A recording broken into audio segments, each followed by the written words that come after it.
Buenos días, apreciados hermanos, amigos que nos ven y nos escuchan a través de este medio.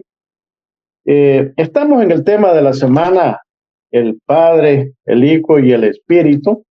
Y para hoy, lunes 9 de diciembre, nos toca pues el tópico Jesús y el Padre.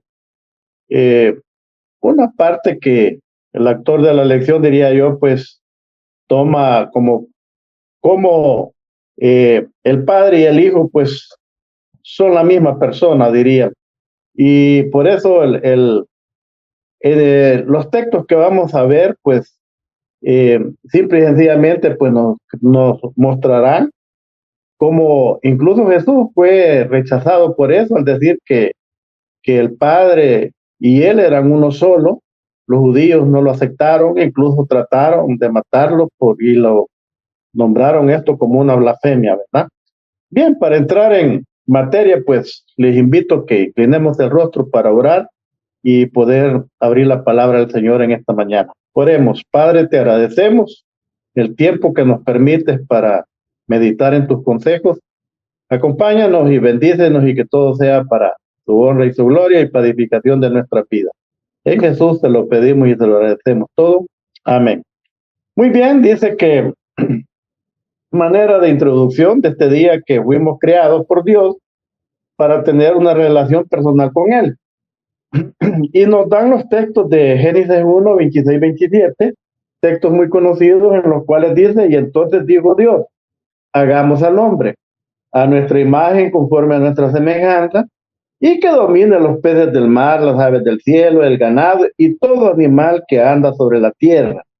Y el 27 es el que culmina diciendo, y creó Dios al hombre a su imagen, a imagen de Dios lo creó, hombre y mujer los creó. Muy bien, dice que sin embargo a causa del pecado, pues esta relación se rompió. Entró el pecado y esta relación pues fue rota y fue radicalmente, dice, pues interrumpida.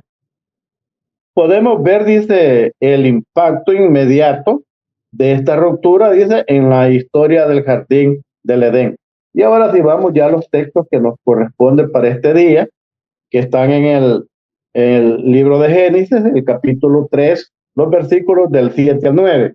Allí hay un breve relato de cómo se dio esta rotura y cómo siempre Dios buscando al ser humano para restablecer esta relación que al principio se menciona en el Génesis 1. Y leo textualmente Génesis 3, del 7 al 9. Mi versión dice de esta manera.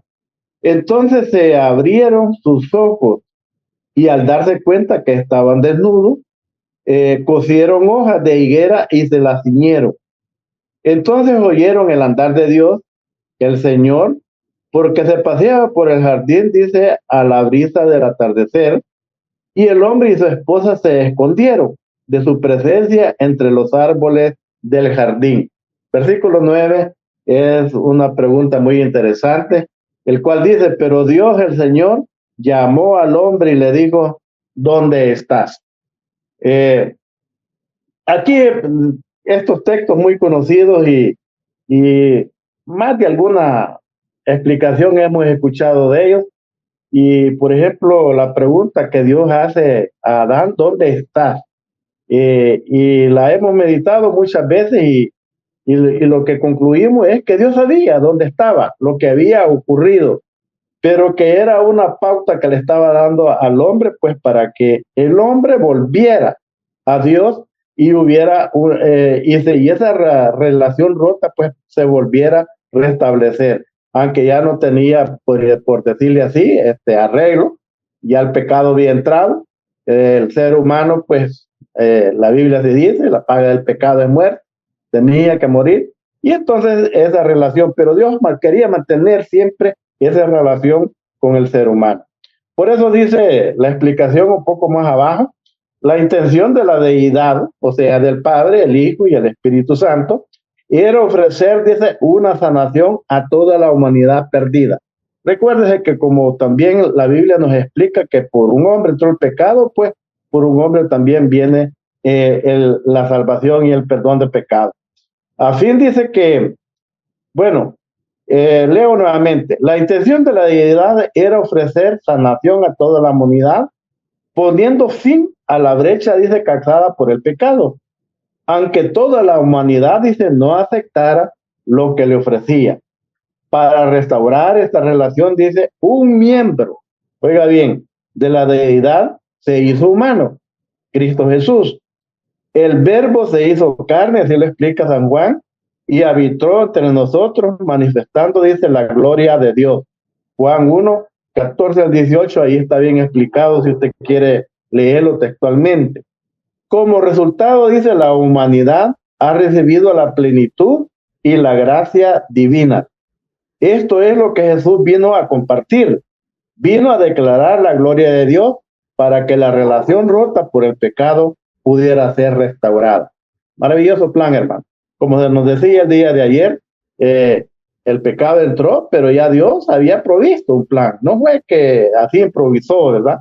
Ya había un plan provisto, dice, porque ya se sabía, el Señor en su infinita sabiduría sabía que el pecado pues siempre iba a entrar en el ser humano. Entonces, por eso dice que vino a declarar la gloria de Dios para que la relación rota por el pecado pudiera ser restaurada, al menos para quienes estuvieran dispuestos a aceptar por fe lo que se les ofreció, dice, en Cristo Jesús. Recuerden que este maravilloso regalo, este maravilloso don, si lo queremos decir ahí también, está para todos, pero no todos lo aceptamos, no todos creemos que creyendo en el sacrificio que Cristo Jesús vino a hacer en la cruz del Calvario, nuestros pecados son perdonados. No todos comprendemos o aceptamos eso. Muy bien, vamos a la segunda parte de este día que hace con una pregunta. Qué maravillosa esperanza, dice, se vislumbra para nosotros en estos textos. Bueno, nos da varios textos ahí que están en el libro de Juan. Me gustaría por lo menos tocar algunos para que tengamos el concepto. Y por ejemplo, tenemos Juan, capítulo 1 y 2. Acuérdense que el propósito es de estar presentando la divinidad, las tres personas divinas. Entonces, San Juan 1 y 2 nos dice de la siguiente manera, que es lo que para mí pues está la explicación que el autor de la lección nos quiere dar. Dice, en el principio existía el verbo y el verbo estaba con Dios y el verbo era Dios. Está hablando de Jesús y de Dios Padre, de Hijo y Dios. Y dice, y desde el principio estaba con Dios, el versículo 2. Y ahí usted puede seguir encontrando otros textos, como en el capítulo 5, versículo 16 al 18, hablan también de algunos de cómo el Dios Padre y Dios Hijo trabajan para la redención del ser humano. Y me gustan también los textos del capítulo 10, son otros dos textos que me gustaría tocar, San Juan 10, versículo 10 y el 30. En el versículo 10 dice, el ladrón no viene sino a hurtar, matar y destruir. Y más Cristo dijo, yo he venido para que tengan vida y para que la tengan en abundancia. Y el versículo 30 dice, yo y el Padre somos uno. Por esto los judíos lo quisieron matar, hermano, por esto cayó mal con los judíos, porque decían que blasfemia decía, porque se hacía ser Dios mismo. Muy bien, pero veamos lo que la sierva del Señor nos da algunas explicaciones respecto a estos textos. Dice Elena de White en el Deseo de toda la gente, en la página 501, en Cristo hay, dice, vida original que no proviene ni deriva de otra. Él es Dios, hermano. Él es la vida, la verdad. Bueno, Él así dijo, yo soy la verdad, el camino, la vida. Yo soy el pan de vida, la luz del mundo. Bueno, un montón de formas como Él se describió como el dador y proveedor de la vida. Sin embargo, dice, como hijo encarnado, que se despojó a sí mismo, así lo explica el apóstol Pablo en Filipenses 2:7, del ejercicio de su prerrogativa, dice Cristo, hablando de su existencia en la tierra como hombre entre los hombres, podía referirse, dice, a su posesión de la vida como un don de Dios.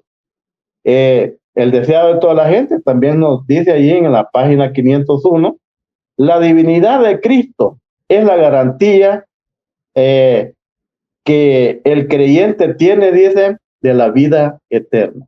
Acuérdense que Él es el dador de la vida, proveedor de la vida, Él es Dios, y por eso dice Elena de White que es la garantía del creyente, dice, para que tenga vida eterna. Esto está en el deseado de toda la gente, página 501.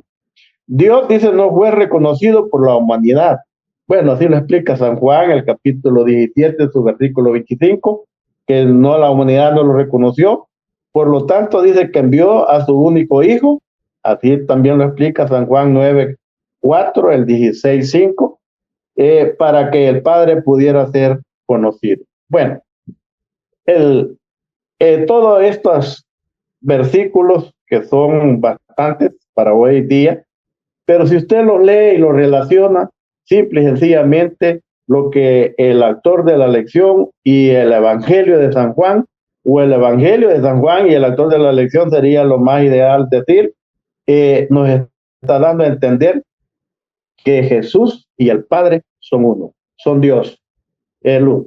Y vamos a seguir el día de mañana y los otros días que viene, y se hablará también del Espíritu Santo y el Dios Trino, y ese es el secreto, vamos a decir así, de la divinidad, un Dios Padre, un Dios Hijo y un Dios Espíritu, que realmente nosotros compartimos esa enseñanza y esa doctrina, que así es, que los tres son uno, que actúan en diferentes formas, en diferentes tiempos.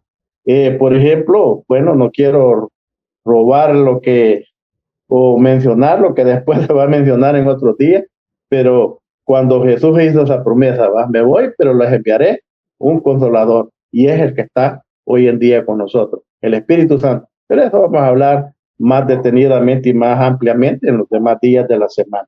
Hoy termino, mis hermanos, con algo que está interesante, me gusta, me llama la atención esto. Yo siempre he tenido ese concepto que los ateos son los que más creen en Dios, porque al final de cuentas, donde no hayan para dónde ver, ahí siempre terminan con esa expresión, Dios mío, ¿y qué vamos a hacer o a dónde vamos a ir, verdad? Pero ellos dicen que no creen en Dios porque Dios no existe, pero al final de cuentas, aquí son los mejores creyentes en Dios.